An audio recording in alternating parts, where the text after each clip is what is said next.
What a headshot! What a head! How's it, guys? This is Dayvy, FPL, and welcome back to the Fantasy Premier League video here on my channel. Now in this video, I'm going to take you guys through my transfer plan for the upcoming Game Week 7. Now Game Week 6 is actually still going on. I'm recording this as United vs Arsenal has reached basically half time, so I'll be able to give you some updates on the score in that one. But because I want to release this on Sunday night, and preferably after the game actually ends, I'm recording this a little bit before. So I'll be going over the usual Game Week 6 team review without those kind of Arsenal selections. I'll be taking you guys through each option and how they did. Spoiler alert, Game Week 6 is not a great game week for us. Comment down below if it was a good game week for you and how many points you're currently on. But Game Week 7 looks like it's going to be quite an interesting week with most people looking to wildcard around Game Week 8 or Game Week 9. What punts could we potentially take for a 1 week or a 2 week punt, and are we actually on a wildcard at that time? Now I'll be discussing all those talking points before I take you guys through my transfer plan for the upcoming Game Week 7 right at the end of this video. So that's something you guys are interested in, sit back, relax, and let's get straight into it. So as mentioned, the Game Week 6 review is going to be taking place at the start of this video to give you guys some context about what players we're currently looking to keep and which players we're looking to transfer out. And because it was such a bad game week for us, I think most of my players are on the chopping block. Now on the bottom right hand side, you guys can see currently on 32 points with 2 players still to feature. That's going to be Martinelli and Gabriel Jesus. Now both those two options are quite highly owned, so I'm already expecting to gain too much ground from them. And as you guys can see from the game week rank, 7.6 million is a pretty bad game week, to be honest. Now that has seen us drop in rank about 50%, gone from about 1 mil to about 1.5 mil, but at least it's early on into the season. Now in terms of this transfer plan video, as you guys can see on the bottom right hand side, 2 transfers and 0.8 in the bank. Now comment down below how you guys got on for this week. If you own some differentials such as a Trippier, or did you get Nick Pope in, you would have had a massive game week and probably a green arrow. But I think for the majority of us that went kind of more template, it was a pretty low scoring week. That low scoring started off on our bench. Danny Ward didn't manage to keep a clean sheet against Brighton today, losing 5-2 in that fixture, but I think he did make 7 saves. Andreas Pereira also didn't get an assist or an attacking return against Spurs, which was kind of expected, and that's why I wanted to have him on my bench. Then in terms of Diallo, I think he actually did play the fixture against Wolves, I think 55 minutes, but then he got subbed off before 60 minutes, and he might have also picked up a yellow card. So yes, he did start the fixture, but a 55th minute substitution doesn't leave me with too much confidence. And then finally, Archer, as far as I'm concerned, was injured, but also was playing Man City, and unfortunately he also dropped in price. I'm going to start off with our starting 11 because, as I mentioned, I'm recording this before the United vs Arsenal game. United are currently 1-0 up, and therefore Martinelli and Jesus, they still have a second half to maybe get some returns. But like mentioned, Ramsdale has lost the clean sheet. But now we're going to go on to our starting 11 where the talking points start off quite well. In terms of my transfer for Game Week 6, I had 2 free transfers. I had to use one. I wasn't too keen on kind of making a formational switch, which could have actually proved quite well. Downgrading Cancelo, getting in Ivan Toney would have been a massive kind of transfer, but unfortunately I didn't do it. So the one sole free transfer that we did make was going to be Ramsdale to Sanchez, and right now Ramsdale just conceded to United, so at least he's not keeping the clean sheet. But in terms of that transfer, what really comes back to bite me was the fact that I was choosing between Sanchez and Nick Pope, and what does Nick Pope go and do? Gets 9 saves and also 3 bonus points. So in terms of Nick Pope had a 12-pointer and Sanchez 1-pointer makes it an 11-point swing. Now the Brighton goalkeeper is going to have to do wonders next week against Bournemouth to actually make up for that, otherwise it's going to be a real transfer missed. So continuing from that kind of sad transfer move, I'm going to continue into the back line where the kind of depression continues with Trent Alexander-Arnold's 1-pointer. Now if you guys did not watch the fixture, Trent got subbed in the 58th/59th minute. It was about 90 seconds before getting the clean sheet points, which was super disappointing. Now Trent is owned by quite a few people, but in terms of the overall ranks, still with an ownership around 50%, so at least those points would have gained us some ground. So I do think Jurgen Klopp was probably FPL's #1 enemy for Game Week 6 after subbing Trent so early. Now in terms of that Everton game, I don't really know what to say about it. I actually think that both teams played pretty well, and I can't really understand why this game finished 0-0 with both teams hitting the woodwork quite often. But in terms of Trent, has started off this season relatively slow. The Liverpool defense definitely does not look as great as usual, but I guess Trent always offers that attacking threat. Now in terms of the transfer plan, I don't think I'll be taking Trent out just yet, but if you guys are looking for a transfer, maybe a cash cow, you could potentially look at him. Then moving on to Man City double up of Cancelo and also Kyle Walker, both returning 2 points. A Leon Bailey well taken goal came back to bite us, wiping out that double clean sheet. But I guess at the end of the day, it was a quality finish. Now what I really hoped from this game was that Kyle Walker started this fixture. He actually did play, but apparently he came off injured. So in terms of the transfer plan, I'll speak about him a little bit later on.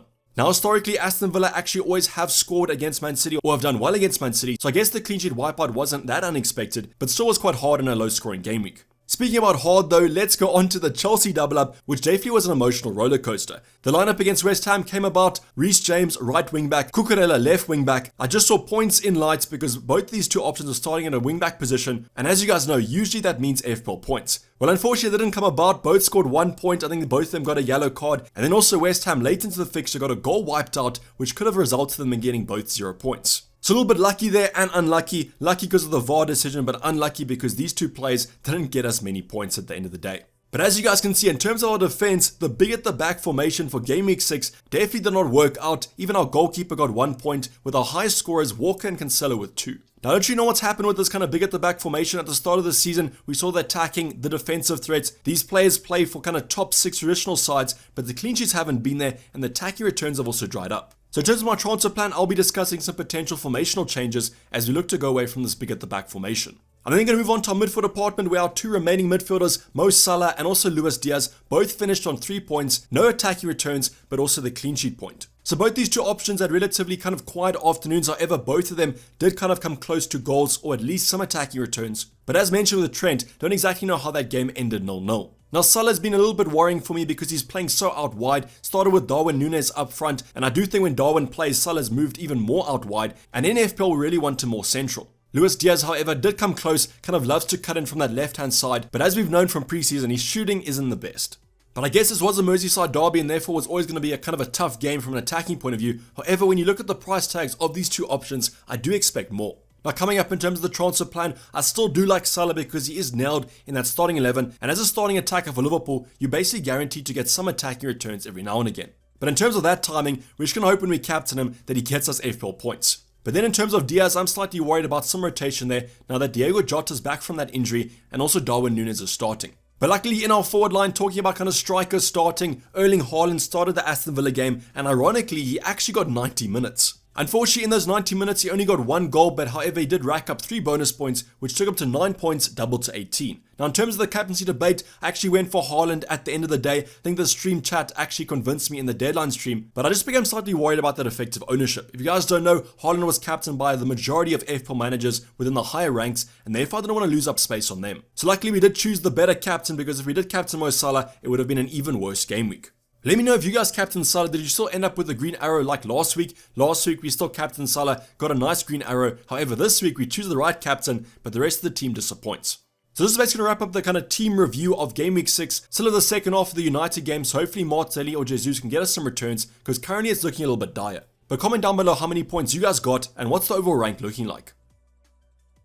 Now before we get onto the transfer plan, I want to talk you guys through some other talking points relating to the transfer plan and things that you guys have to watch out for over these next few weeks. Now the first talking point is going to revolve around the European competitions. I'm talking about the Champions League, the Europa League, I think the Conference League. However, I don't think many teams are actually playing in the Conference League from the Prem this season. So the Champions League and the Europa League are where we're going to focus. Now in terms of the Champions League, I think it takes kind of a premium off the Premier League. I think most teams kind of prefer it and therefore play stronger 11s, and they might actually rotate in the Prem. Now saying this though, I wouldn't worry about too much rotation in terms of the Champions League. The top sides are kind of used to playing this competition season in, season out, and therefore their players should be fine to play midweek and also the weekend. But definitely is something to watch out for, even if you just kind of monitor the injuries and also the playing time in these fixtures that happen on Tuesday, Wednesday, and also Thursday. So I would recommend to kind of save your chances for as late as possible. Just imagine if one of the high-owned players, like a Reece James in Game Week 5, gets injured or something like that. I think saving the chances for as long as possible is going to prove quite valuable. Now this will be something that I think some managers might have to adapt to, because in the opening couple of weeks we didn't have this midweek football, therefore you kind of make your changes on the price rises and price drops. But now we're entering that stage of the season where I think time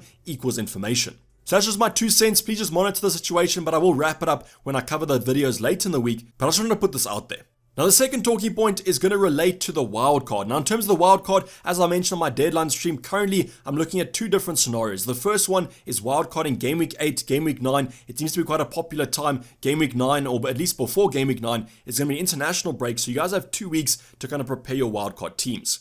Now that Game Week 8/9 has some fixture swings, some teams to target, but I'll be discussing that in an upcoming video later this week. So taking that first plan of Game Week 8 and Game Week 9, there's another alternative strategy which I do actually like, and that's wildcarding around Game Week 12. Now, the reason I'm talking about Game Week 12 is that Liverpool have kind of a fixture swing around Game Week 9 to Game Week 11, where the fixtures look quite tough. So what I'm thinking about then is instead of wildcarding Liverpool assets out, I would rather use free transfers because they're so expensive, I can downgrade them to simply anyone, and then I can wildcard them back in come game week 12. Now I might be slightly wrong on those game weeks, so please forgive me, but as I said, I'll be having a video coming up later this week. Now the reason I want to talk about the wildcard is that I think it's going to be integral to whatever transfer plan you guys have from now till that first wildcard. For example, if you're going to wildcard game week 8 and game week 7, I would take some 1 week punts, go for them. The time is right before you wildcard in the next game week.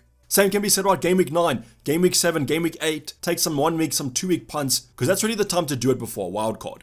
So right now, in terms of my wildcard strategy, I'm going to be sticking to kind of a game week 8 to game week 9 kind of protocol, but I'll be doing some more information and analysis in that video in a couple of days, and therefore I'll make my decision clear.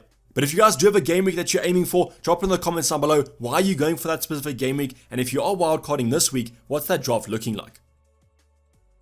But now going on to the actual transfer plan, and as I mentioned, the wildcard is going to be super integral to this, so I'm going to run through some scenarios, but currently I do have a set strategy with the mind of wildcarding in game week 9. Now I actually could wildcard this week in terms of game week 7, but I think my team currently looks fine enough, and I think wildcarding in a few game weeks might be slightly more advantageous. But there's definitely going to be one transfer that is on my mind right now, and that's going to be to Kyle Walker. So the reason for this is that they have Spurs up next, but added to that, the fact that he was subbed off potentially with an injury on Saturday, that just kind of makes it clear for me that I have to take him out.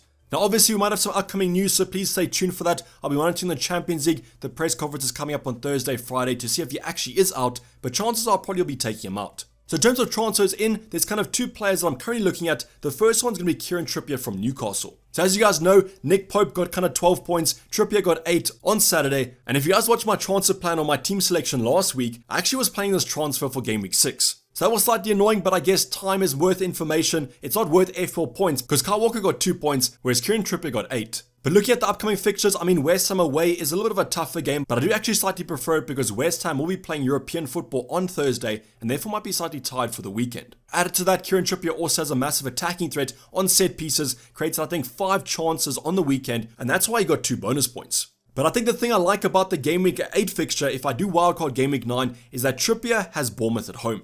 Now you guys know Bournemouth this season, yes, they had a good game against Nottingham Forest on the weekend, but that was Forest, that wasn't Newcastle, who are playing much better football. So I do really like Kieran Trippier, and that's why he might be a real transfer in this week. But now we're going to go on to the second kind of variation that I could go for, and it's a defense that I trust slightly more. Now saying that, they did just concede to United, but United are quite a good attacking side this season. It's going to be Gabriel from Arsenal. Now this could be any kind of selection. I could go for Saliba, I could go for Gabriel, I could go for Zinchenko, go for Tierney, Ben White. All these options I could actually go for, but I think I prefer Gabriel slightly because of that attacking threat. On the set pieces, he kind of seems to be always targeted. Looks like a massive threat on those set pieces, and that's why I do like the Arsenal centre back. Now the fixtures upcoming are going to be Everton at home and then Brentford away. Now in terms of those 2 fixtures compared to Trippier, I think I slightly prefer Kieran Trippier's fixtures over the next 2. But as I said earlier, I do slightly prefer the Arsenal defense more, and that's why even though the fixtures don't look that great, I think the clean sheets could still be there. So he's going to be an alternative to Trippier, but I do still prefer Trippier at the current moment, but I want to show you guys a way that I could still get some Arsenal defensive coverage. So that's one transfer that I think will definitely happen. I could actually just downgrade Kyle Walker if I want to upgrade another department. Same as I mentioned last week, maybe a Kyle Walker to a Neco Williams, a Patterson from Everton, that sort of thing. That'll give me enough money to upgrade Diallo, but there's another player that I could actually get some money from. Now that player is going to be none other than Luis Diaz from Liverpool, and this transfer very much hinges on the Champions League. Now the reason I'm saying that is that if Luis Diaz does start against Napoli this midweek and plays a full 90 minutes, 80 minutes, that sort of thing, I think that he might be rested against Wolves on the weekend. With Jota back, Firmino back, we even have a Carvalho that could play at that left wing position. I think there might be some rotation for the Colombian coming up. Now that 8 million price tag, there's other options that I could go for, but I probably will downgrade him to afford an upgrade in game week 8. Now that downgrade could be actually anyone that I want to go for, but in my current mind and my transfer plan for that game week 8 1 week punt that I'll talk about a little bit later on, it's going to be Pascal Gross from Brighton. Now Gross started today's fixture against Leicester, got 1 assist in 5 goals, which is a little bit less than you probably would have expected, but the fact of the matter is that Brighton's playing well, Gross is starting and still has some attacking threat. Now this transfer would make sense for game week 7 not only if Luis Diaz is rotated, but because of the fixture point of view, Wolves are sometimes a strong defensive side, whereas Bournemouth away is a great attacking fixture. So that's why I want some attacking coverage from Brighton, and Gross is quite highly owned, had some massive price rises these past few game weeks, and that's why I want to jump on this train before it becomes unaffordable. I guess the only thing about Gross is that in game week 8 he plays Crystal Palace at home, and they've proved to be a tough opponent. But to be honest, this transfer is simply a downgrade with a great fixture to upgrade another department. Now, talking about that other department, what am I kind of talking about? Well, as mentioned earlier on, if I do wildcard in Game Week 9, I want to take a 1 week punt. Now, I've selected 2 forwards, so yes, I'll be changing my formation, going for 3 up front for 1 week only. Now, saying that on a wildcard, I might go for a 3 up front anyways, probably will, but in terms of my own kind of team structure, I haven't had a 3 up front yet. Now, the 2 options I have selected are from Fulham and Newcastle. It's going to be Mitrovic against Nottingham Forest away, then also Isaac against Bournemouth at home. Now, with that gross move, I'll be able to afford both of these 2 options, but if I do go for Mitrovic, I might have some more money in the bank. So therefore, I could actually go for someone else other than Gross that might be slightly more expensive. Now, with the Isaac move, I'm just hoping that he stays fit. Has actually been taken off in the last 2 Newcastle games with some kind of fitness concerns, but I still do think he should be fine for Game Week 8. If Callum Wilson is back, I could also go for him in terms of that budget, but I just am kind of monitoring the situation with his injury. But between these 2, I think I might slightly go more for Mitrovic. He just nailed to play kind of 90 minutes, is on penalties, all that good stuff. Whereas with Isaac, there could be some rotation in that forward department, and we don't exactly know who's going to be on set pieces for them. So that Luis Diaz to Gross move will allow us to upgrade to Mitrovic or Isaac in Game Week 8. So now you guys can see my current kind of transfer plan using 2 free transfers this week, so I can kind of upgrade Archer to a playing forward in Game Week 8. Now, as I mentioned throughout this kind of transfer plan, there obviously are some other selections. I could downgrade, kind of going for Kyle Walker to Neco Williams to upgrade at a midfield department, but currently I do want one of these forwards in Game Week 8. So let me know what you think about these down below. Is there a certain transfer that you think might be better than this? Do you think there's a certain player that I should be going for rather in terms of these 2 forwards? What's your current transfer plan, and when are you aiming to wildcard? But this is basically up for the video, guys. Hopefully you did enjoy it. Please don't forget to like if you did and subscribe if you haven't subscribed yet. I'll be seeing you guys for loads more content coming up this week, so make sure that you have those bell notifications on. But I'm signing off. It's been Dayvy FPL, and I'm out. Cheers, bye.